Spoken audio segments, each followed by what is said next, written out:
தேவனுக்கு மகிமை உண்டாவதாக. ஆண்டவரும் இரட்சகருமாய் இருக்கிற இயேசு கிறிஸ்துவின் நாமத்தினாலே உங்கள் யாவரையும் இந்த காலை வேளையில் நான் வாழ்த்துகிறேன். தேவனுடைய செய்திக்கு ஆதாரமாய் லூக்கா எழுதின சுவிசேஷம் 13வது அதிகாரம் 19வது 20வது 21வது வசனத்தை 18லிருந்து வாசிக்கலாமே. அவர் அவர்களை நோக்கி, தேவனுடைய ராஜ்யம் எதற்கு ஒப்பாய் இருக்கிறது? அதை எதற்கு ஒப்பிடுவேன்? அது ஒரு கடுகு விதைக்கு ஒப்பாய் இருக்கிறது. அதை ஒரு மனுஷன் எடுத்து தன் தோட்டத்திலே போட்டான். அது வளர்ந்து பெரிய மரமாயிற்று. ஆகாயத்து பறவைகள் வந்து அதன் கிளைகளில் அடைந்தது என்றார். மேலும் அவர், தேவனுடைய ராஜ்யத்தை நான் எதற்கு ஒப்பிடுவேன்? அது புளித்த மாவுக்கு ஒப்பாய் இருக்கிறது. அதை ஒரு ஸ்திரீ எடுத்து முழுவதும் புளிக்கும் வரைக்கும் 3 படு மாவிலே அடக்கி வைத்தாள் என்று எழுதப்பட்டிருக்கிறது. தேவனுடைய ராஜ்யத்தை குறித்து ஆண்டவர் இங்கே பேசுகிறதை நீங்கள் பார்க்கலாம்.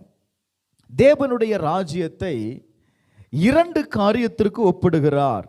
ஒன்று, ஒரு கடுகு விதைக்கு ஒப்பிடுகிறார். 2, புளித்த மாவுக்கு ஒப்பிடுவதை பார்க்க முடியும். தேவனுடைய ராஜ்யம் எதற்கு ஒப்பாயிருக்கிறது?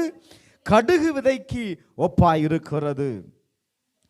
நாம் ஒவ்வொருவரும் தேவனுடைய ராஜ்யத்திற்கு உட்பட்டவர்கள். ஆண்டவராய் இருக்கிற இயேசு கிறிஸ்து இந்த பூமியிலே வாழ்ந்த நாட்களில் தேவனுடைய ராஜ்யத்தை குறித்து அவர் பிரசங்கித்தார். தேவனுடைய ராஜ்யம் சமீபமாய் இருக்கிறது. தேவனுடைய ராஜ்யத்தை தன்னோடு கூட இருக்கிற ஜனங்களுக்கு போதித்தார். அவருடைய சீஷர்களுக்கு போதித்தார். தேவனுடைய ராஜ்யத்தில் நாம் யாராய் இருக்கிறோம் என்பதையும் அவர் போதித்தார். இங்கே வேதத்தில் வாசிக்கிறோம், தேவ ராஜ்யம் எதற்கு நான் ஒப்பிடுவேன்? கடுகு விதைக்கு முதலாவது ஒப்பிடப்பட்டிருக்கிறது. அப்போ இந்த கடுகு விதையானது மத்தேயு 13:31 வாசித்து பாருங்க. மத்தேயு எழுதின சுவிசேஷம் 13வது அதிகாரம் 31வது வசனத்தை வாசித்து பாருங்க. பரலோக ராஜ்யம் கடுகு விதைக்கு ஒப்பாயிருக்கிறது. அதை, எதை? கடுகு விதையை ஒரு மனுஷன் எடுத்து தன் நிலத்தில் விதைத்தான். எங்க விதைத்தான்? சொல்லுங்க, எங்க விதைத்தான்? தன் நிலத்தில் விதைத்தான் என்று எழுதப்பட்டிருக்கிறது. 33வது வசனம், அதை ஒரு ஸ்திரீ எடுத்து, இருக்கா? ஒரு ஸ்திரீ அதை எடுத்து முழுவதும் புளிக்கும் வரைக்கும் 3 படி மாவிலே அடக்கி வைத்தாள் என்று எழுதப்பட்டிருக்கிறது. நல்ல கவனிங்க. அப்ப இந்த 2 காரியமும் ரொம்ப முக்கியம். ஒன்று கடுகு விதை, 2வது புளித்த மாவு. வேதம் சொல்லுகிறது, அந்த விதையை எடுத்து தன் நிலத்தில் விதைத்தானாம். இந்த கடுகு விதையை குறித்து நீங்க பார்ப்பீங்க அப்படின்னா, இது அந்த விதை மிகவும் ஒரு சிறிய விதையா இருந்தாலும் இது வளர்ந்து இது என்ன செய்யக்கூடியது? ஒரு மரமாக படரக்கூடியது. வேதம் சொல்லுகிறது, இது ஒரு முறை இது வளர்ந்துட்டு அப்படின்னா அதை நீங்க அவ்வளவு சாதாரணமா அதை பிடுங்க முடியாது. வேதம் சொல்லுகிறது, அந்த மரத்தில் என்ன வந்து உட்காருமா? அநேக பறவைகள் வந்து அடைக்கலமாய் இருக்கும் என்று எழுதப்பட்டிருக்கிறது. நல்ல கவனிங்க. இந்த கடுகு விதையை குறித்து வேதத்தில் நீங்கள் வாசிப்பீர்களே, ஆனால் அந்த விதை என்பது தேவனுடைய வசனம். விதை என்பது என்ன? தேவனுடைய லூக்கா 8வது அதிகாரம் 11வது வசனத்தை நீங்க வாசித்தீங்க அப்படின்னா அங்க எழுதப்பட்டிருக்கிறது, விதை என்னவா இருக்கிறது? தேவனுடைய வசனமா இருக்கிறது. இந்த கடுகு விதை எதை குறிக்கிறது அப்படின்னா ஒருவனுடைய விசுவாசத்தை குறிக்கிறது. லூக்கா எழுதின சுவிசேஷம் 17வது அதிகாரம் 6வது வசனத்தை வாசிக்கும் போது, கடுகு விதை அளவு உங்களுக்கு விசுவாசம் இருந்தா நீங்க இந்த காட்டத்தி மரத்தை நோக்கி வேரோட பிடுங்குண்டு கடலிலே நடப்படுவாயாக என்று சொல்ல, அது உங்களுக்கு என்ன செய்யுமா? அது உங்களுக்கு கீழ்ப்படியும். Glory to God. அப்ப இந்த கடுகு விதை எதற்கு ஒப்பிடப்படுகிறது அப்படின்னா நம்முடைய விசுவாசத்திற்கு ஒப்பிடப்படுகிறது. ஒருவனுடைய வாழ்க்கையில கடுகு விதை அளவு விசுவாசம் இருக்கும் அப்படின்னா வேதம் சொல்லுகிறது, அவனால எதை பெற்றுக்கொள்ள முடியும் அப்படின்னா அவன் ஜெபிக்கிற காரியத்தை பெற்றுக்கொள்ள முடியும். இன்றைக்கு நாம் ஜெபிக்கிறோம், ஆனா ஒரு அசைவும் இல்லை. வேதம் சொல்லுது, உங்களுக்கு கடுகு விதையளவு விசுவாசம் உங்களுக்கு உண்டாயிருந்தா இந்த காட்டத்தி மரத்தை நோக்கி நீ வேரோட பிடுங்குண்டு கடலிலே நடப்படுவாயாக என்று சொல்லும் போது அது என்ன செய்யும்? அப்படியே மூவ் ஆகும். பாருங்க, அப்ப என்ன தேவை நமக்கு? சத்தமா சொல்லுங்க, என்ன தேவைங்க? விசுவாசம் தேவை. இப்ப நமக்கு இருக்கிற பிரச்சனை என்ன அப்படின்னா விதை மட்டும்தான் இருக்கு, விசுவாசம் இல்லை. இந்த விதை எதற்கு ஒப்பிடப்படுகிறது அப்படின்னு நான் ஏற்கனவே சொன்னேன். லூக்கா 8வது அதிகாரம் 8வது வசனத்தை வாசிங்க. நல்ல நிலத்தில் விழுந்தது, அது முளைத்து 100 பலன் கொடுத்தது. ஒரு விதை. எத்தனை விதமா? சத்தமா சொல்லுங்க, எத்தனை விதை? ஒரு விதை எப்படி பலன் கொடுத்தது? 100 பலன் கொடுத்தது. இப்ப கேட்கிறாங்க, எப்பா இந்த ஊமைக்கு அர்த்தம் என்ன? ஒரு விதை, விதைக்கப்பட்ட விதை என்ன செய்யப்பட்டது? பலன் கொடுத்தது. சீசர்கள் கேட்கிறாங்க, ஆண்டவரே இந்த ஊமையின் கருத்து என்ன? அவர் சொல்றாரு, தேவனுடைய ராஜ்யத்தை ரகசியங்களை அறியும்படி உங்களுக்கு அருளப்பட்டிருக்கிறது. இந்த விதை எதுக்கு ஒப்பிடப்படுகிறதுங்க? தேவ ராஜ்யத்தினுடைய ரகசியத்தை நீ அறிந்து கொள்ளணும்.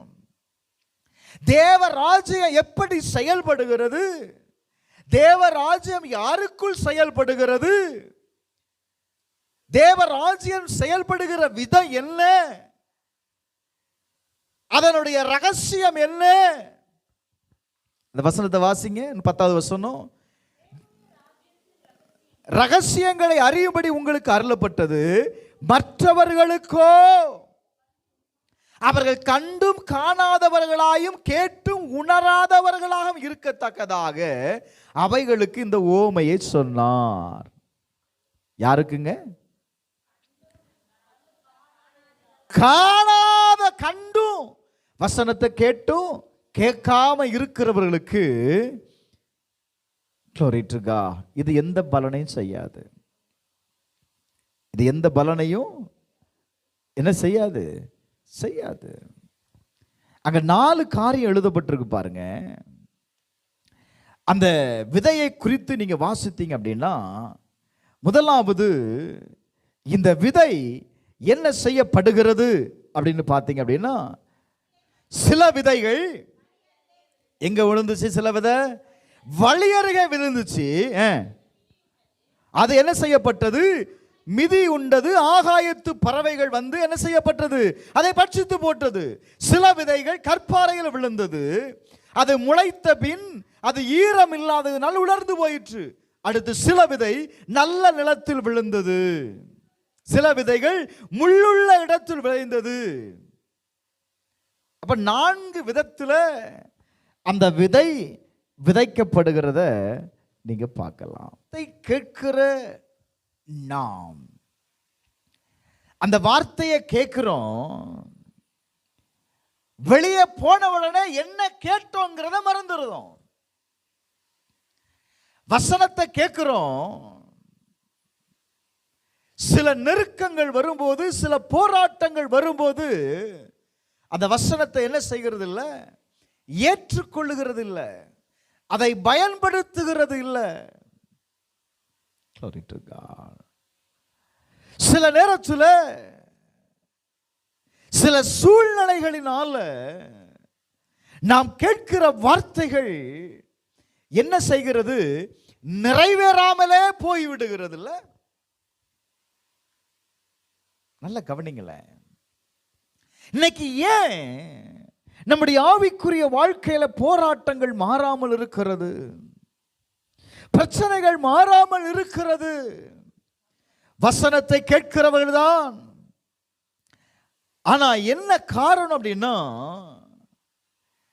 அவங்க கேட்ட வசனம் அது என்ன செய்யணும், முளைத்து அது பலன் கொடுக்கணும். இன்றைக்கு வசனத்தை கேட்கிறவர்கள் ஆயிரக்கணக்கான பேர் வசனத்தை கேட்கிறார்கள்.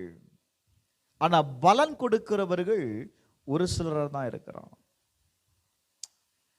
புலம்பலின் புஸ்தகம் 3வது அதிகாரம் 64வது வசனத்தில் வாசிக்கும் போது, அவர்கள் கைகள் செய்த கிரியைகளுக்கு தக்கதாக அவர்களுக்கு என்ன செய்வாராம், பலன் அளிப்பார் என்று எழுதப்பட்டிருக்கிறது. என கண்பானவர்களே, நீங்க வசனத்தை கேட்கிறதுனால இந்த வசனம் உங்களுக்கு பிரயோஜனப்படாது. நீ 1000 பிரசங்கத்தை கேட்கலாம். வேதம் சொல்லுது, ரூத் தன்னுடைய வாழ்க்கையில 2வது அதிகாரம் 12வது வசனத்துல, உன் செய்கைக்கு தக்க பலனை கர்த்தர் உனக்கு கட்டளையிடுவாராக, உனக்கு நிறைவான பலன் அவரால் உண்டாகும். ஒரு ஆமென் சொல்லுங்களேன். அவள் அந்த நிறைவான பலனை பெற்றுக்கொள்வதற்கு அவ என்ன செய்தா தெரியுமா, வார்த்தைக்கு கீழ்ப்படிந்தான். வார்த்தைக்கு என்ன செய்தான், கீழ்ப்படிந்தான்.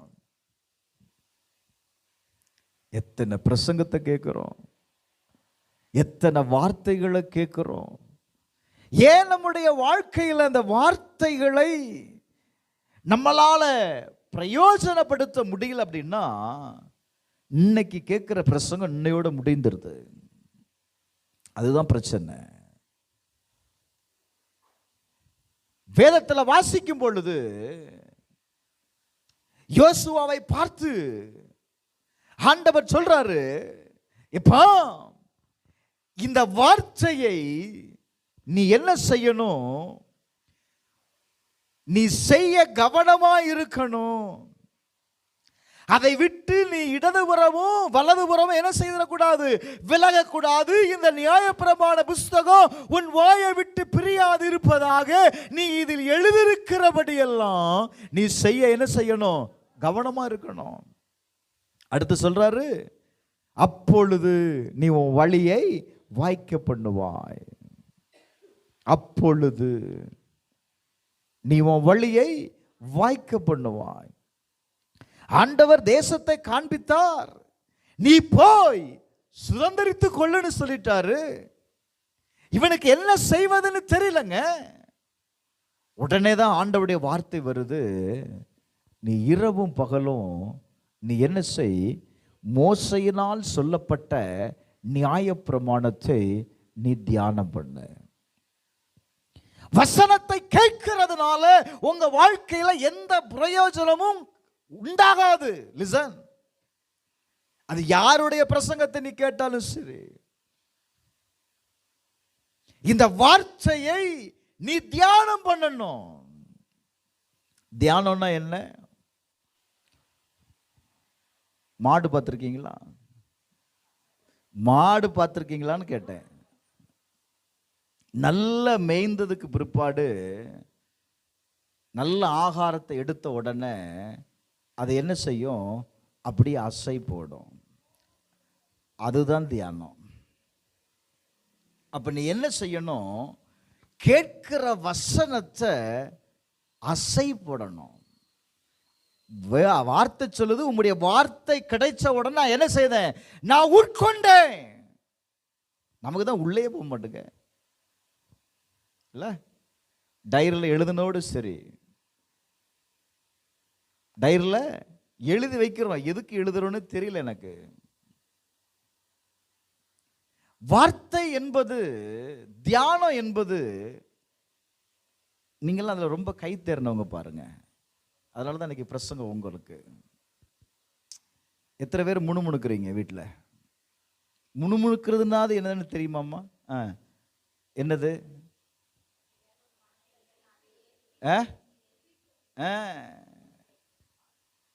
வீட்டில் அது இல்லை இது இல்லை, காலையில் எந்திரிச்சிலிருந்து சாயங்காலம் வர என்ன செய்துட்டு இருப்போம்? முணுமுணுத்துக்கிட்டே இருப்போம்ல. மெடிடேஷனுங்கிறது அதுதான். இந்த வார்த்தையை நான் என்ன செய்யணும் தெரியுமோ? முணுமுணுக்கணும். இரவும் பகலும் தியானிக்கிறதுனா வசனத்தை எடுத்துட்டு அப்படியே நினைச்சுக்கிட்டே போறது இல்லை. போய் நான் கல்லில் முட்டிடுவேன்,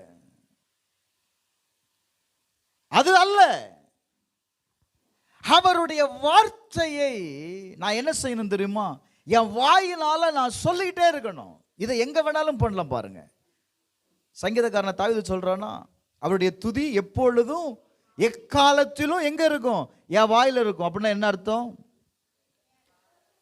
எந்த நேரத்தில் வேணாலும் உங்களால என்ன செய்ய முடியும்?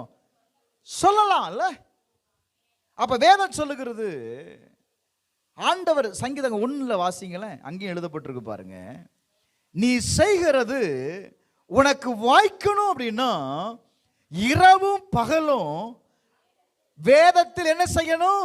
பிரியமா இருந்து அந்த வேதத்தை தியானம் பண்ணும் பொழுது வசனம் சொல்லுது, அவன் செய்வதெல்லாம் வாய்க்கும். ஒரு ஆமென் சொல்லுங்களேன். அல்லேலூயா, அல்லேலூயா. அந்த வார்த்தையை நான் அசை போடணும். லிசன், கர்த்தர் இன்னைக்கு உங்களோடு கூட பேசுறாரா? என்னோடு என்ன பேசினார்? சூழ்நிலையை அந்த வார்த்தைக்கோடு கூட கொண்டு வந்துடணும். அந்த வார்த்தையோடு கூட என்ன செய்யணும் அப்படி தெரியுமா? அந்த சூழ்நிலைகிட்ட நீங்க பேசணும். சூழ்நிலைகிட்ட என்ன செய்யணும்? திரும்ப திரும்ப திரும்ப திரும்ப திரும்ப பேசிட்டே இருக்கணும். பேச ஆரம்பித்துட்டீங்க அப்படின்னா மாற்றம் வர ஆரம்பிச்சிடும். நீங்க விதைய வாங்கி வாங்கி வாங்கி வைக்க ஏன் தெரியுமா பயன் இல்லாம போகுது? ஏசாயா எழுதின தீர்க்கதரிசன புஸ்தகம் 30வது அதிகாரம் 23வது வசனத்துல நீங்க வாசித்தீங்க அப்படின்னா அங்க எழுதப்பட்டிருக்கு பாருங்க, நிலத்தில் விதைக்கும் உன் விதைக்கு மழையையும் பலனாகி ஆகாரத்தையும் என்ன செய்வாரு? சத்தமா சொல்லுங்க. நீ நிலத்தில் விதைக்கும் விதை, விதை என்ன செய்யணும்? ஹலோ சொல்லுங்க. விதை என்ன செய்யப்படணும்? விதைக்கப்படணும். முதல்ல சொன்னேன், விதைய தன்னலத்தில் விதைத்தான். எங்க விதைத்தான்? முதல்ல உங்க வாழ்க்கையில விதைய விதைத்து பாருங்க. உங்க குடும்பத்தில் விதைத்து பாருங்க. நீங்க விதைத்து நீங்க அறுவடை செய்துட்டீங்க அப்படின்னா இப்ப என்ன சொல்லுவீங்க? பக்கத்தில் இருக்கிறீங்க சொல்லுவீங்க. சொல்லுவீங்களா? சொல்ல மாட்டீங்களா? இப்ப நீங்க ஏன் சொல்லாம இருக்கிறீங்க அப்படின்னா உங்க வாழ்க்கையில எதை பார்க்கல? அறுவடைய பார்க்கல. அறுவடைய நீங்க பார்க்கல. வேதம் சொல்லுகிறது, அந்த வார்த்தை நல்ல கவனிங்க. அவர் என்ன செய்கிறாராம்? நிலத்தில் விதைக்கும் உன் விதைக்கு அவர் மழையையும் நிலத்தின் பலனாகி ஆகாரத்தையும் தருவான். Glory to God. அப்ப உனக்கு ஆகாரம் உண்டாகும், விளைச்சல் உண்டாகும். எப்போ? கேட்கிற வசனத்தை நீ விதைக்கணும். வேதம் சொல்லுது, நீ கேட்ட வார்த்தையை நீ விதைக்கணும்பா. சில நேரத்தில் எங்க விதைக்கணும் நமக்கு தெரியல. அதுதான் பிரச்சனை. எரேமியா 4வது அதிகாரம் 3வது வசனத்துல நீங்க வாசித்தீங்க அப்படின்னா, 4:3 வாசிங்க. எரேமியா 4வது அதிகாரம் 3வது வசனம். கர்த்தர் சொல்லுகிறது என்னவென்றால், நீங்க முள்ளுக்குள்ள விதைக்காதீங்க. இருங்கம்மா, முள்ளுக்குள்ள நீ என்ன செய்யாத, நீ விதைக்காத. நீ விதைத்தனா, ஏற்கனவே சொன்னேன், அது வளரும். நெருக்கம் வரும்போது என்ன செய்யறோம், அவ்வளவுதான். அப்ப நீ எங்க விதைக்கணும் அப்படின்னு வேதம் அழகா சொல்லுது. உங்க தரிசு நிலத்தை நீங்க பண்படுத்துங்க. சில நேரத்தில் நம்ம சுவிசேஷம் யாருக்கு சொல்றோம் அப்படின்னா, நெருக்கப்படுறவங்களுக்கு சொல்றோம், தப்பு இல்லை. அவன் அந்த நெருக்கத்திற்காக மட்டும் சர்ச்சுக்கு வருவான். வசனத்தை கேட்பாங்கிறீங்க, எப்படியாவது விடுதல் அடையணும்.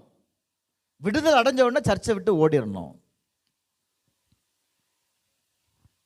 வேதம் சொல்லுகிறது, நீ முள்ளுக்குள்ள விதைக்காதப்பா. நீ எங்க வித, ஒரு தரிசு நிலமா, வாழ்க்கையில, வாழ்க்கையின் அடிமட்டத்தில் அவன் எந்த சூழ்நிலையும் இல்லாம அவன் இருக்கிறான் பாரு. அவனுக்கு போய் சுவிசேஷத்தை சொல்லுனா அவன் என்ன செய்வான், ஏற்றுக்கொள்வான். பசியா இருக்கிறவனுக்கு ஆகாரங்க. நீங்க எல்லாருக்கும் ஆகாரத்தை கொடுத்தீங்க அப்படின்னா என்ன செய்யும், அந்த நீங்க கொடுக்கிற அந்த ஆகாரத்தினுடைய மேன்மை அவனுக்கு தெரியாது. பசியா இருக்கிறவனுக்கு, வழியே இல்லாதவனுக்கு நீ ஒரு 4 இட்லியை வாங்கி கொடுத்தாலும் நல்லா இரு சாமின்னு வாழ்த்திட்டு போவான்ல. ரோட்டில் போறவனுக்கெல்லாம் நீங்க கொடுத்தீங்க அப்படின்னா இப்படி வாங்கி அந்த பக்கம் தூக்கி போட்டு போயிட்டே இருப்பான். கொஞ்சம் நல்லா கவனிங்க ப்ளீஸ். வேதம் சொல்லுது, நீங்க விதைக்கிற விதைய எங்க விதைக்கணும், முள்ளுகளுக்குள்ள இல்லை, தரிசு நிலத்துல நீங்க பயன்படுத்தணும்.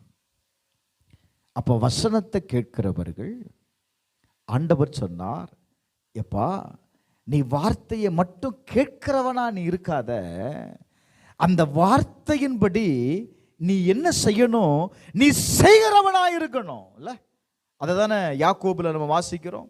யாக்கோபுவின் புஸ்தகம் 1வது அதிகாரத்தில் நம்ம வாசிக்கும் போது என்ன எழுதப்பட்டிருக்கிறது, 2 வாசிக்கலாமே. நீங்கள் உங்களை வஞ்சியாதபடிக்கு, அதுதான் முக்கியம். நீங்க உங்களை வஞ்சியாதபடிக்கு திருவசனத்தை கேட்கிறவர்களாய் மாத்திரம் இராம என்ன செய்யணுமா, அதன்படி செய்கிறவர்களாய் இருங்கள். அப்போ வசனத்தை கேட்கிறவர்களாய் மாத்திரம் அல்ல, நீ என்ன செய்யணும், கேட்கிற வசனத்தின்படி நீ செய்யணும். நம்மளை வஞ்சித்துட்டு நம்ம பலியை யார் மேல போடுறோம், ஆமா சும்மா இருக்கிறது அவன் தானே, பிசாசு மேல. எதுக்கு எடுத்தாலும் பிசாசு, பார்க்கறதெல்லாம் பிசாசு, வீட்டில் இருக்கிறதெல்லாம் பிசாசு. நல்ல கவனிங்களேன். வேதம் சொல்லுகிறது, திருவசனத்தை கேட்கிறவர்களாய் மாட்டுகிறாம அதன்படி நீங்க செய்கிறவர்களாய் இருக்கணும்.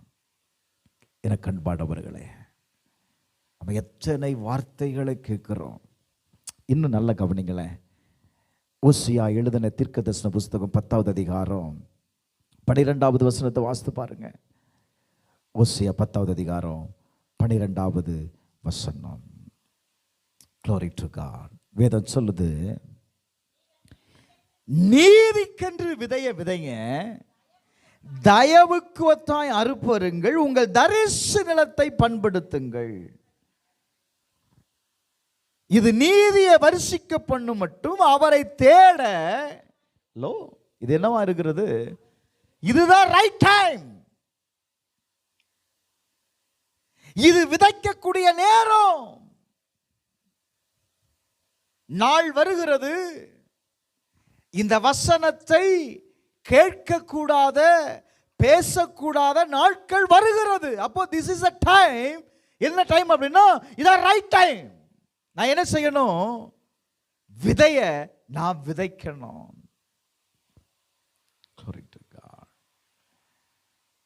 நீங்க கேட்கிற வார்த்தையை நீங்க பயன்படுத்தல அப்படின்னா, நான் இப்படி சொல்றேன், நீங்க எப்படி மற்றவங்களுக்கு சொல்ல முடியும்? உங்க வாழ்க்கையிலே நீங்க எந்த நன்மையும் பெற்றுக்கொள்ளல அப்படின்னா, இன்னைக்கு நிறைய பேர் விசுவாசத்துல பின்மாற்றம் அடைகிறது எதுன்னு தெரியுமா? ஆலயத்துக்கு போனேன், 5 வருஷம் போனேன், 10 வருஷம் போனேன், ஒரு சேஞ்சும் நடக்கல, ஒரு மாற்றமும் இல்லாததுனால இப்ப என்ன செய்துட்டான், அவங்களுடைய வாழ்க்கையில ஒரு பெரிய பின்மாற்றம். என்ன காரணம்? வசனத்தை கேட்டான், ஆனா என்ன செய்யல, அதை கேட்டும் கேட்காதவர்கள் போல இருந்ததுனால அவங்களுக்கு என்ன செய்யல, இந்த வசனம் பிரயோஜனப்படல. நான் சொல்றது புரியுதா? நீங்க வசனத்தை மட்டும் கேட்கிறவர்களா இருந்தீங்க அப்படின்னா இந்த வார்த்தை உங்களுக்கு பிரயோஜனப்படாது. நீ 1000 பிரசங்கத்தை கேட்டாலும் இந்த வார்த்தை என்ன செய்யாது, பிரயோஜனப்படாது. அப்ப என்ன செய்யணும்? கேட்கிற வசனத்தின்படி நான் கொஞ்சமாவது செயல்படுத்தி பார்க்கணும். பிள்ளைங்க படிக்கிறாங்க, எதுக்கு பிராக்டிக்கல் வைக்கிறாங்க, எதுக்கு டெஸ்ட் வைக்கிறாங்க? சொல்லுங்க, என்ன கற்றுக் கொடுத்தாங்க? அது எதை கற்றுக்கொண்டிருக்கிறது? நடைமுறையில் டெஸ்ட் பண்ணுறாங்களா? அப்போ நல்ல கவனிங்க, அது எந்த அளவுக்கு புரிந்து கொண்டிருக்கிறது என்பதை அறிவதுக்கு தான் என்ன வைக்கிறான் அப்படின்னா பிராக்டிக்கல் வைக்கிறான்.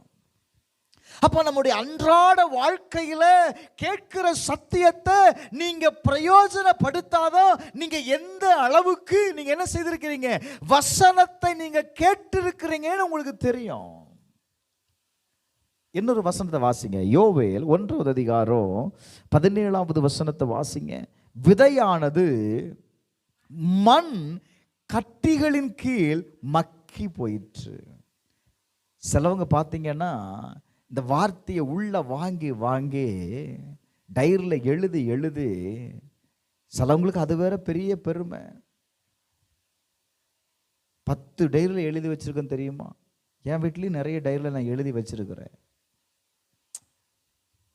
நல்ல கவனிங்க, வசனம் சொல்லுது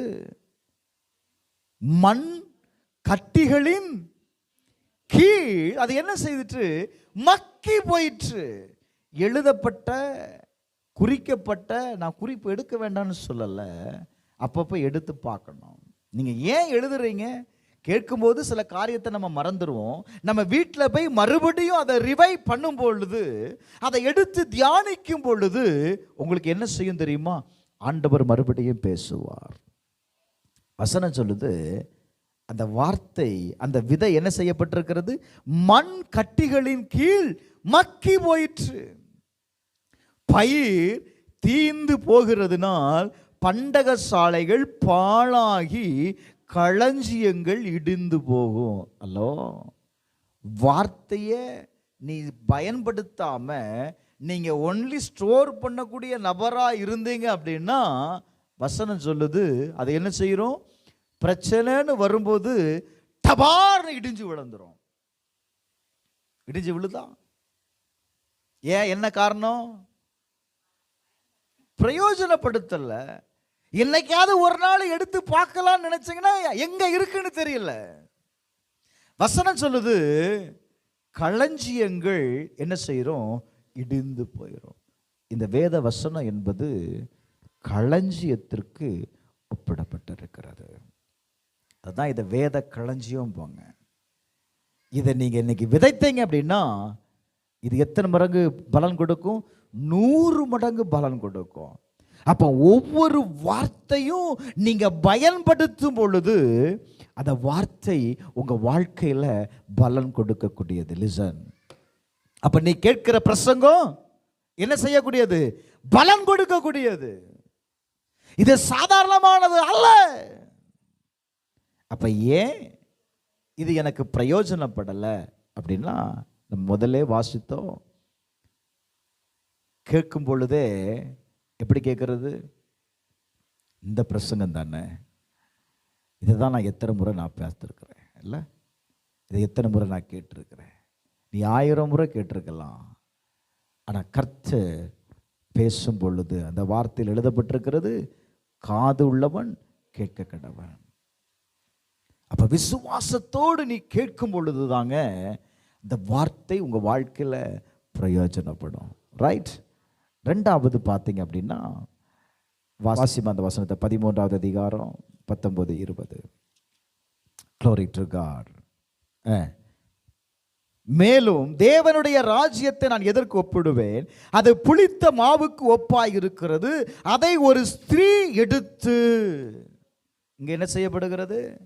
ஒரு ஸ்திரீ எடுத்து என்ன செய்கிறாளாம்? 3 படி மாவிலே அதை அடக்கி வைத்தாள். இதற்காக அந்த மாவு என்ன செய்யணும்? புளிக்கணும்.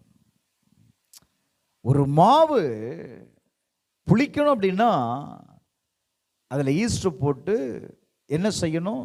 நல்லா மிக்ஸ் பண்ணி அதை அடைச்சி வைக்கணும்ல.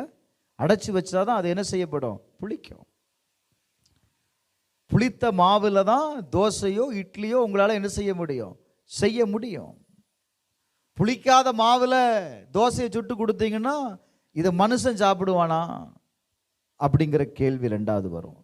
மாவு எந்த அளவுக்கு புளிக்கப்பட்டு இருக்கிறதோ அந்த அளவுக்கு அந்த டேஸ்ட் என்ன செய்யும்? உங்களுக்கு கொடுக்கும்ல. பேசுங்க, மாவு குறித்து தானே பேசிகிட்டு இருக்கிறேன். இப்போல்லாம் நீங்கள் மாவு மிக்ஸ் பண்ணுறது இல்லை, அதுதான் பிரச்சனை இல்லை. மாவை ஆட்டி அதை யார் பாஸ்டர் மிக்ஸ் பண்ணுறது? அதுதான் கடையில் என்ன பண்ணுறான், ரெடிமேடாக 30 ரூபா கொடுத்தா 1 கிலோ மாவு. அதனால் உங்களுக்கு தெரிய மாட்டேங்குது பாருங்கள். வேதம் சொல்லுது, மாவை எடுத்து நீங்கள் அந்த மாவை அதில் சேர்க்கப்படுகிற அந்த ஈஸ்டை உங்களால் பார்க்கலாம்ல, போடும்போது பார்க்கலாம், போடுறதுக்கு முன்னாடி. ஆனால் அது மிக்ஸ் ஆனதுக்கப்புறம் அந்த ஈஸ்டை உங்களால் என்ன செய்ய முடியாது? பார்க்க முடியாது. அது என்ன செய்யுது? அவ்வளவு மாவோடு கூட அது ஒன்றிணைந்து அது என்ன செய்ய கொடுக்குதுமா? ஒரு பலனை கொடுக்கக்கூடியதாக மாறுதில்ல? மாறுதா இல்லையாம்மா? அப்போ நல்ல கவனிங்க, நம்முடைய வாழ்க்கையில் இந்த தேவ வார்த்தையை நீங்கள் எந்த அளவுக்கு உங்கள் காரியங்களோடு கூட நீங்கள் மிக்ஸ் பண்ணுறீங்களோ, இட்ஸ் இன்விசிபிள். நம்ம காட் வந்து என்ன காடு? இன்விசிபிள் காடில் வார்த்தை பார்க்கக்கூடியது. பார்க்குறோம்ல, ஈஸ்டருக்கு ஒப்பிடுங்க. இந்த வார்த்தையை உங்களால் பார்க்க முடியுது. இந்த வார்த்தையை நீங்கள் உங்கள் பிரச்சனைகளோடு கூட நீங்கள் மிக்ஸ் பண்ணும்போது இந்த வார்த்தை என்ன செய்யும் தெரியுமா? செயல்படுகிற விதத்தை உங்களால் பார்க்க முடியும். புரியுதா? அந்த அம்மா எடுத்து அதை என்ன செய்தாங்க? அந்த மாவை புளிக்க வைக்கிறத நீங்கள் பார்க்கலாம். Glory to God. அப்போ நல்லா கவனிங்க. இப்போ வாசிங்க, ஆமோஸ் 4வது அதிகாரம் 5வது வசனத்தை வாசிக்கலாம். புளித்த மாவுள்ள ஸ்தோத்திர பலியோடே என்னம்மா? தூபம் காட்டி உற்சாக பலிகளை கூறி என்ன செய்யணுமா? சத்தம் வரலையே. தெரியப்படுத்துங்கள். இதை இப்படி செய்வதை உங்களுக்கு பிரியம் என்று என்ன யார் சொல்றது? ஹலோ,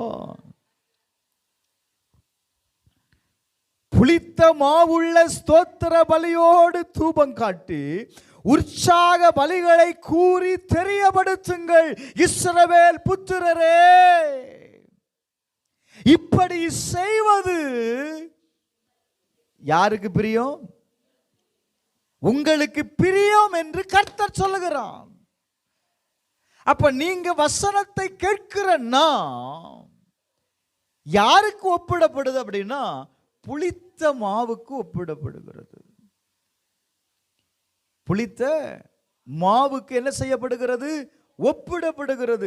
அநேகருக்கு பிரயோஜனப்படக்கூடியவர்களாய் இந்த வார்த்தையினாலே அநேகரை தேற்றக்கூடியவர்களாய் நீ மாறணும். இதுதான் உனக்கு பிரியம். எது? என்ன எதுமா பேசாம இருக்கிறீங்க? நீ யாரா இருக்குன்னு வேதம் சொல்லுது. புளித்த மாவு. மாவு புளிக்கலன்னா பிரயோஜனப்படாது. பிரயோஜனப்படுமா? எத்தனை கிலோ ஆட்டி வச்சாலும் நோ யூஸ். அப்போ அந்த மாவு புளிக்கப்படுவதற்கு நம்ம ஈஸ்ட சேர்க்கிறோம். இப்போ உங்க வாழ்க்கை பயன்படுவதற்கு, பிரயோஜனப்படுவதற்கு, அற்புதத்தை பார்ப்பதற்கு, கர்த்தர் செயல்படுவதற்கு இந்த வார்த்தையை உங்க வாழ்க்கையில் என்ன செய்யணும்? ஈஸ்ட மேலே போட்டு அப்படியே மூடி வச்சா புளிக்குமாமா? அம்மாட்ட கேட்போம், புளிக்குமாமா? நீங்கள்லாம் மாவு ஆட்டாத ஆள், புளிக்குமாமா? புளிக்காது. என்ன செய்யணும்? நல்ல கையை வச்சு என்ன செய்யணும்? நல்ல கலக்கணும். நீங்க எந்த அளவுக்கு அதை கலக்குறீங்களோ அந்த அளவுக்கு அந்த அதனுடைய சாஃப்ட்னஸ், அந்த அந்த ஈஸ்ட் எல்லா பக்கமும் என்ன செய்யும்? ஒன்று சேரும். அப்ப எல்லா மாவும் என்ன செய்யும் பார்த்தீங்கன்னா புளிப்படைந்திருக்கும். ரைட்டா? இப்போ புளிப்பும் அடைந்துட்டோன்னு வைங்க. ஈஸ்டை உள்ள போட்டாச்சு, கலக்கியாச்சு. 2 நாள் 3 நாள் அந்த மாவை நீ எடுத்து பயன்படுத்தல, நீ 3 நாள் வர நீ பயன்படுத்தல அப்படின்னா என்ன நடக்கும்? காரணம் என்ன? கெட்டு போயிடுச்சு. 100 ரூபா கொடுத்து அரிசி வாங்கியிருந்தாலும் பயன்படுத்தலைன்னா அந்த பொருள் என்னைக்குதான்? சொல்லுங்க, வேஸ்ட். ஐயோ, நான் எவ்வளவு கஷ்டப்பட்டு ராத்திரியெல்லாம் கண்ணை விடுத்து என் கைவலிக்க நான் உட்கார்ந்து ஆட்டினே. சாப்பிட முடியும்? சாப்பிட்டீங்கன்னா மறுபடியும் என்ன உண்டாயிரும்? வயிறு பிரச்சனை வந்துடும். அப்போ கொஞ்சம் நல்லா யோசித்து பாருங்க. இவ்வளவு வசனத்தை கேட்டு பிரயோஜனப்படாம உள்ள வச்சிருந்தீங்க அப்படின்னா அப்ப என்ன செய்யணும்? கேட்ட வசனம் இன்னைக்கு ஆற்ற மாவை நாளைக்கெல்லாம் என்ன செய்திடணும்? என்ன செய்திடணும்? பயன்படுத்திடணும். நாளைக்கு ராத்திரிக்குள்ள நீ பயன்படுத்தலன்னா கெட்டு போயிடும். Glory to God. 2வது ஆண்டவர் சொல்ற வார்த்தை நீங்க கவனிச்சீங்க அப்படின்னா, மத்தேயு எழுதின சுவிசேஷம் 16வது அதிகாரம் 11வது வசனத்தில் நீங்க வாசிக்கும் பொழுது, பரிசேயர் சதுசேயர் என்பவர்களின் புளித்த மாவுக்கு எச்சரிக்கையாயிருங்கள். என்னடா, யார் இந்த பரிசேயர், யார் இந்த சதுசேயர் அப்படின்னா, நல்ல வசனத்தை அறிந்தவர்கள். லிசன், மோசையினுடைய நியாயப்பிரமாணத்தை கரைச்சு குடிச்சவன் தான் அவனும், புளித்த மாவு தான். ஆனா ஆண்டவர் சொல்றாரு, எப்பா புளித்த மாவுக்கு நீ என்ன செய்? எச்சரிக்கையாயிரு. யார் இந்த பரிசேயர், யார் இந்த சதுசேயர் அப்படின்னு பார்த்தீங்க அப்படின்னா, இவங்க யூதர்கள்ல ஒரு பிரிவினர். ரொம்ப செல்வந்தவர்களாக வாழ்ந்த நபர்கள் தான். அதாவது அந்த நாட்களில் அதிகமான சக்தி வாய்ந்த பதவிகளை வகித்தவர் யார் அப்படின்னா இந்த கூட்டத்தார். இந்த 2 பேருக்குள்ளேயும் வெற்றுமையும் உண்டு, வேற்றுமையும் உண்டு. சொல்லுது புரியுதா? சிலர் என்ன செய்வாங்க, ஒரு பிரிவினருக்கு என்ன உண்டாகும் பார்த்தீங்கன்னா, நல்ல செல்வந்தர்கள், நமக்கெல்லாம் இது எதுக்கு அப்படின்னு இந்த சதுசேயர் என்ன செய்வாங்க, எல்லாத்திலையும் ஒதுங்கிடுவாங்க. ஆனா இந்த பரிசேயன் இருக்கிறான் பாருங்க, இவ யார் அப்படின்னா, Glory to God, மனிதனுடைய பாரம்பரியத்தை கை கொள்ளுகிறவன், இயேசுநாதர்கிட்டயே தர்க்கம் பண்ணவன். கை கழுவாம சாப்பிடக்கூடாதுன்னு உனக்கு தெரியாதா? சொன்னானா? யூதருடைய பழக்கத்தை நீ மாற்றுகிற, நீ எல்லாம் யூதனா? கேட்டாங்களா இல்லையாமா? தர்க்கம் பண்றதுல ஆளு கில்லாடி. இவ ரெண்டு பேரும் ஈஸியா ஒண்ணு சேர்ந்துருவான் பாரு. இல்ல, அவன்கிட்ட என்ன இருக்கு? செல்வம், பணம் இருக்கு, அதிகாரம் இருக்கு. இவங்கிட்ட ரெண்டும் இல்லை. ஆனா இவன் யாரு? சண்டை போடுறவன். எப்பவுமே இவங்க ரெண்டு பேரும் டக்குன்னு ஒன்னாயிருவான். ஏன்னா இவன் சொல்லுவான், இவன் எய்த்து கேட்க மாட்டான். அவன் யாரு? எய்த்து கேட்கக்கூடிய ஆளு. நீ தான் சரியான ஆளு. இவன் கேட்கும் போது அவன் என்ன செய்ய மாட்டான். சிலவங்க இருக்கிறாங்க, நமக்கு எதுக்கு இந்த வேலை இல்ல. இவங்களுக்குள்ள பெரிய நம்பிக்கை என்னன்னா, மோசையின் நியாயப்பிரமாணத்தை நம்புனா. நீங்க வாசிங்க அப்போஸ்தலர் நடபடிகள் 23வது அதிகாரம் 8வது வசனத்தை வாசித்து பாருங்க. எண்ணத்திலான் என்றால் சதுசேயர் உயிர்த்தது இல்லை என்றும் தேவதூதனும் ஆவியும் இல்லை என்றும் சொல்லுகிறார்கள். பரிசேயரோ அவ்விரண்டு உண்டென்று ஒப்புக்கொள்ளுகிறார்கள். இவன் என்ன சொல்றான்? உயிர்த்தெழுதல் இல்லைங்கிறான், ஆவி இல்லைங்கிறான், தேவதூதர்கள் இல்லைங்கிறான். நல்ல கவனிமா, இன்றைக்கு இருக்கிற பெரிய பிரச்சனை பலவிதமான உபதேசங்கள். ஒருத்தன் சொல்றான், நீ சாகவே மாட்டடா அப்படிங்கிறான். நம்ம நிறைய உபதேசத்தை கேட்கறதுனால வார்த்தை சொல்லுது, எப்பா புளித்த மாவுக்கு நீ என்ன செய், நீ எச்சரிக்கையாயிரு. இன்னைக்கு நிறைய உபதேசங்களை நம்ம கேட்கறதுனால இப்ப என்ன பிரச்சனை தெரியுமா? நான் எதை சூஸ் பண்றது, நான் எதை சூஸ் பண்றது, அதுவே ஒரே குழப்பமா இருக்குது. அன்னைக்கு நம்ம பாஸ்டர் அப்படி சொன்னாரு, இவர் இப்படி சொல்றாரு, இதுல எது சரி எது தவறு, இதை இவன் அறிந்து வருவதற்கு முன்னாடியே என்ன நடந்துன்னா அவன் போட்டு தள்ளிட்டு போயிட்டே இருக்கிறான். அப்ப நல்ல கவனிங்க, இந்த வார்த்தை உங்களுக்குள்ள இருக்கணும்.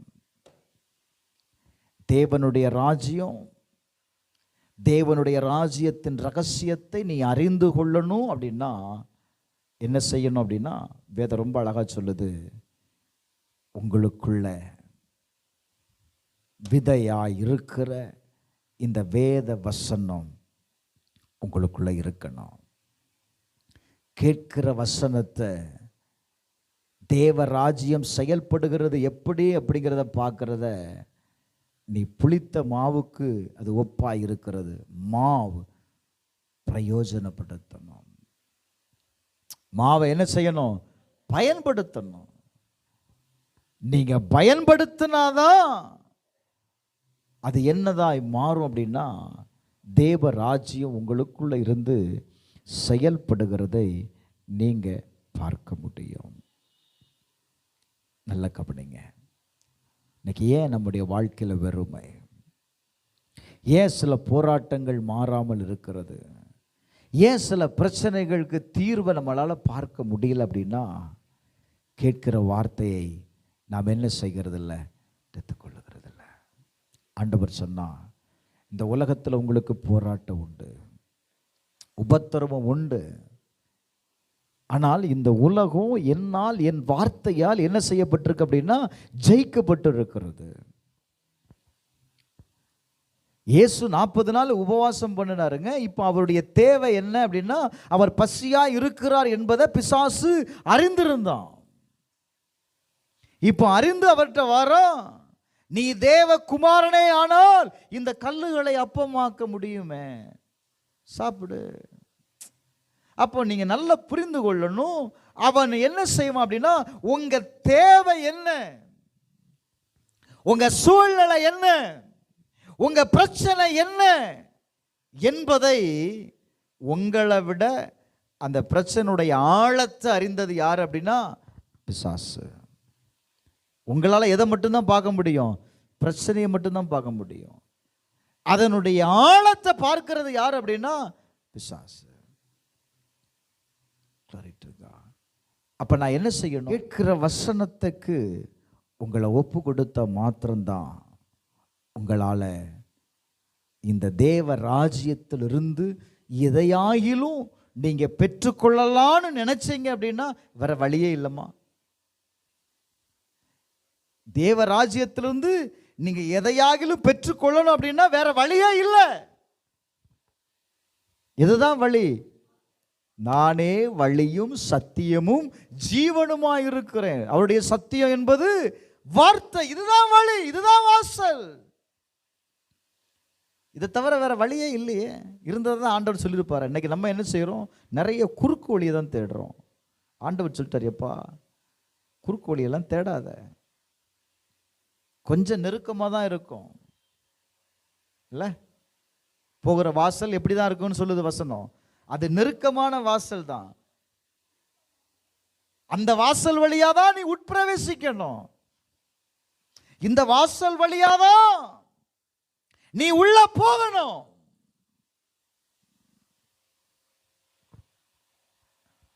வேற வழியே இல்லை.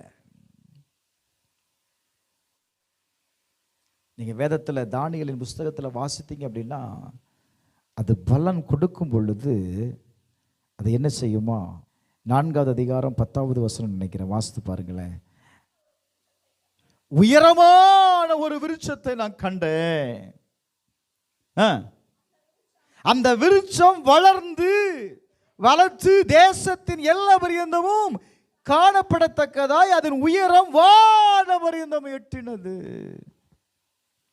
அதன் இலைகள் நேர்த்தியும் அதன் கனி என்னவா இருந்தது? மீதியுமாய் இருந்தது. எல்லா ஜீவனுக்கும் அதில் என்ன உண்டாயிருந்தது? ஆகாரம் உண்டாயிருந்தது. அதன் கீழே வெளியின் மிருகங்கள் நிழலுக்கு ஒதுங்கின. அதன் கொப்புகளில் ஆகாயத்து பட்சிகள் தாம்பரித்து சகல பிராணிகளும் அதனால் போஷிக்கப்பட்டது. சபையே, இந்த தேவ வார்த்தையினால ஒரே ஒரு விதை தாங்க, அது முளைத்து வளர்ந்து அது என்ன செய்ததா? மிகுதியான கனிகளை கொடுத்ததுனால அநேகருக்கு அது ஆகாரத்தை உண்டாக்கிச்சு. அது மாத்திரமல்ல, வேதம் சொல்லுது பாருங்க, சகல பிராணிகளும் அதனால் என்ன செய்யப்படும்? போஷிக்கப்படும். சபையே, இந்த வேத வார்த்தையினால நீ போஷிக்கப்படுவாய். அதுதாங்க ஆண்டவர் சொன்னார்.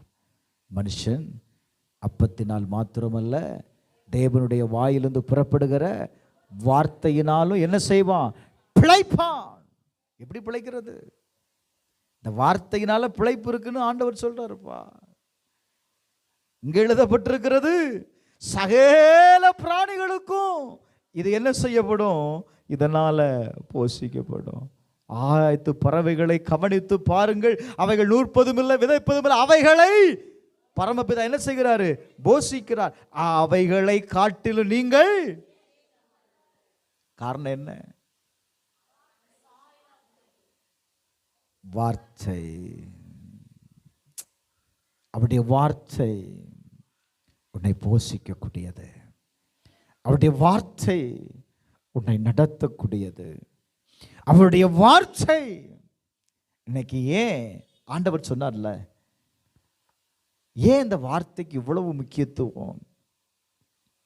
ஏன் இந்த வார்த்தைக்கு இவ்வளவு முக்கியத்துவத்தை தேவ மனிதர்கள் கொடுக்குறாங்க அப்படின்னா, இதை நீ சாதாரணமாய் பார்த்தா இது ஒரு வார்த்தை தான். வார்த்தையை அற்பமா நினைக்காதங்க. இந்த வார்த்தையை நீங்க பயன்படுத்தும் பொழுது இந்த வார்த்தை உங்களுக்காக கிரியை செய்வதை நீ பார்க்க முடியும். அவர் காட் இஸ் இன்விசிபிள் காட். இந்த வார்த்தை நீ பயன்படுத்தும் பொழுது அதை எப்படி செயல்படுகிறது என்பதை நீ அறிந்து கொள்ளணும். அப்படின்னா எந்த அளவுக்கு இந்த வார்த்தை உங்கள் வாழ்க்கையில் இணைந்து இருக்கிறதோ, எந்த அளவுக்கு இந்த வார்த்தை உங்கள் வாழ்க்கையில் ஒன்றிணைந்து இருக்கிறதோ அப்பந்தான் மாற்றம் வரும். மாற்றத்துக்காக எதிர்பார்த்துருக்கிறேன்ல, விடுதலைக்காக எதிர்பார்த்துருக்கிறேன்ல, ஆசீர்வாதத்திற்காக எதிர்பார்த்துருக்கிறேன்ல. வேதம் சொல்லுகிறது, என் தழும்புகளினால் நீ சுகமடைகிற. அந்த வார்த்தையை திரும்ப திரும்ப திரும்ப திரும்ப சொல்லிப்பாரு, சுகம் உண்டாயிரும். எல்லாவற்றிற்கும் இந்த வார்த்தை எழுதப்பட்டிருக்கிறது. வார்த்தையை திரும்ப திரும்ப சொல்லி பாருங்க. இந்த வார்த்தை ஒரு நாளும் பொய் சொல்லாது. ஆண்டவருடைய வார்த்தை சொல்லுது. வாசிமா, ஏசாயா 55வது அதிகாரம் தானே, 10வது வசனம். மாரியும் உறைந்த மழையும் வானத்திலிருந்து இறங்கி அவ்விடத்திற்கு திரும்பாமல் பூமியை நனைத்து அதில் முளை கிளம்பி விளையும்படி செய்து விதைக்கிறவனுக்கு விதையையும் புசிக்கிறவனுக்கு என்ன செய்யுமா, ஆகாரத்தையும் கொடுக்கிறது எப்படியோ. யாருக்கு கொடுக்குதுமா? விதைய விதைக்கிறவனுக்கு தான் என்ன கொடுக்குது? ஆகாரத்தை கொடுக்குது. எப்படியோ அப்படியே என் வாயிலிருந்து புறப்படும் வசனமும் இருக்கும், அது வெறுமையாய் என்னிடத்தில் என்ன செய்யாது? திரும்பாது. அது என்ன செய்யுமா? நான் விரும்புகிறதை செய்து நான் அதை அனுப்பின காரியமாகும்படி வாய்க்கும். ஒரு ஆமென் சொல்லுங்களேன். இந்த வாயின் வார்த்தையை, இந்த வசனத்தை நீங்க எந்த சூழ்நிலைக்கு பேசுறீங்களோ, எந்த காரியத்திற்கு நீங்க ஒப்பிட்டு சொல்லுகிறீங்களோ அப்படியே நடக்குங்க. வேதம் சொல்லுது, அது என்ன செய்யாது? வெறுமனையாய் திரும்பாது. இப்ப பிரச்சனை என்னன்னா, நான் அந்த வார்த்தையை பயன்படுத்தாதது தான் பிரச்சனை. வசனத்தை வாங்கி நான் எங்க வச்சிட்டேன்? நானும் புதைச்சி தான் வச்சேன். ஆனா அது என்ன செய்யல? முளைக்கல. அந்த நிலத்தை பண்படுத்தாம விதைச்சிட்டேன். பண்படுத்தாம விதைச்சதுனால அது என்ன செய்து? மண் கட்டியின் கீழே போய் உட்கார்ந்துருச்சு. முளைக்கல. எப்ப முளைக்கும்? பார்த்துட்டு இருக்கிற. முளைக்குமா? முளைக்குமா? முளைக்குமாமா? முளைக்காது.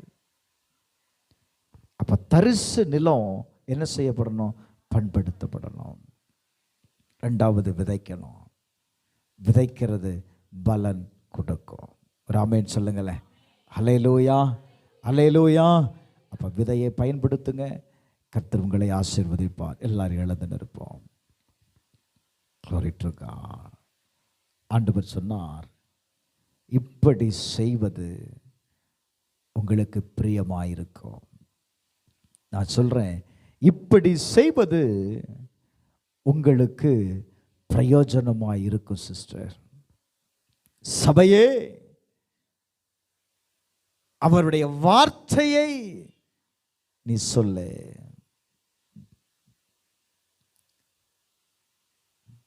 எத்தனை பேர் ஆண்டவர்களோடு பேசினான்?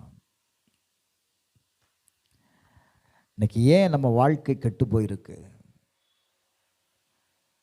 வசனத்தை கேட்டும் பலன் கொடுக்காததுனால நம்முடைய வாழ்க்கை கெட்டு போயிருக்கிறது.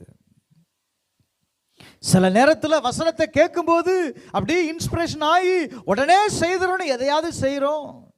ஆண்டவர் பார்க்குறாரு, இதையோ ஒன்று பண்ணுறாங்க, சரி பார்ப்போம், கனி வருதான்னு பார்ப்போம். கனி வரல.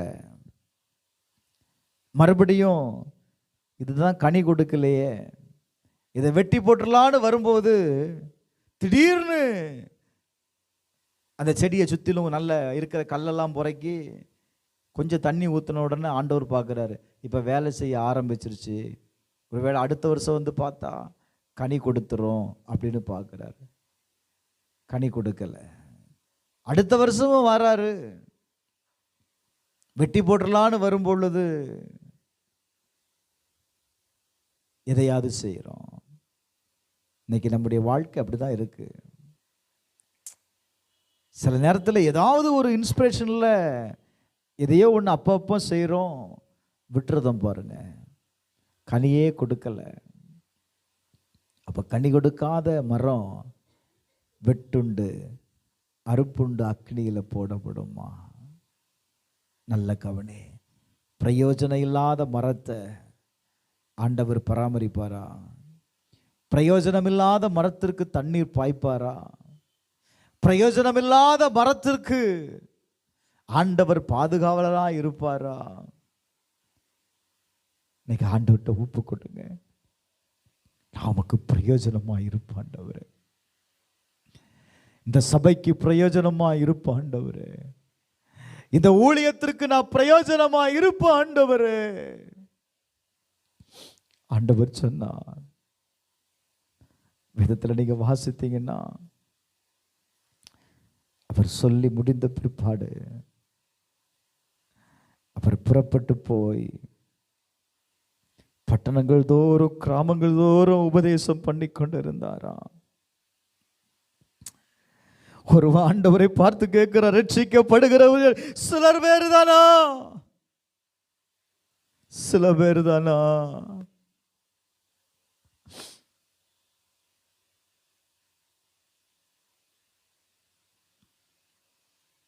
சபையே, நீ விதைக்கிறது முள்ளுள்ள இடத்துல விதைக்கிற, தரிசு நிலத்தில் விதைக்க சொல்றார் ஆண்டவர். தரிசு நிலத்துல பயன்படுத்துன்னு ஆண்டவர் சொல்றாரு. அதுல விதைக்கிற விதை தான் பிரயோஜனம் உண்டாகும்.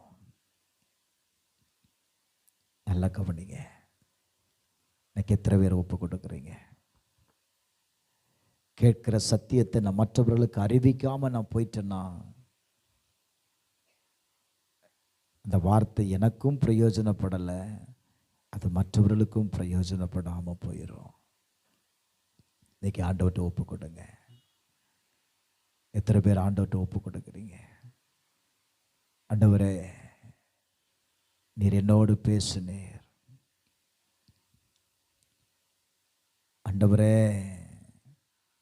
என்னை ஒரு புளித்த மாவாய் ஒப்பு கொடுக்கிறேன். அநேகருக்கு பிரயோஜனம் உள்ளவளாய் நான் ஒப்பு கொடுக்கிறேன்.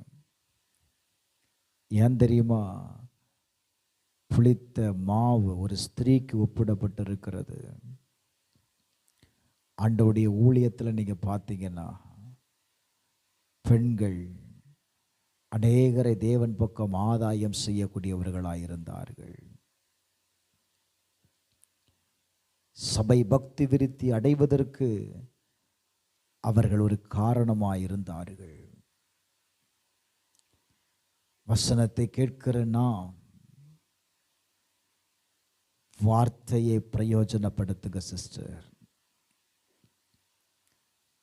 நீ கடவுளுக்கு பிரயோஜனம் உள்ள ஆளாய் நீ மாறும் பொழுது உன் குடும்பம் உனக்கு ஆசீர்வாதமாயிருக்கும். எவ்வளவோ தேவையில்லாத வேண்டாத காரியத்தை குறித்து பேசுகிறோம் அல்லவா? கர்த்தருடைய வார்த்தையை பேசு, கர்த்தருடைய வார்த்தையை பேசு. கர்த்தருடைய வார்த்தையை பேசும் பொழுது இந்த வார்த்தை உன்னை உயர்த்தும்.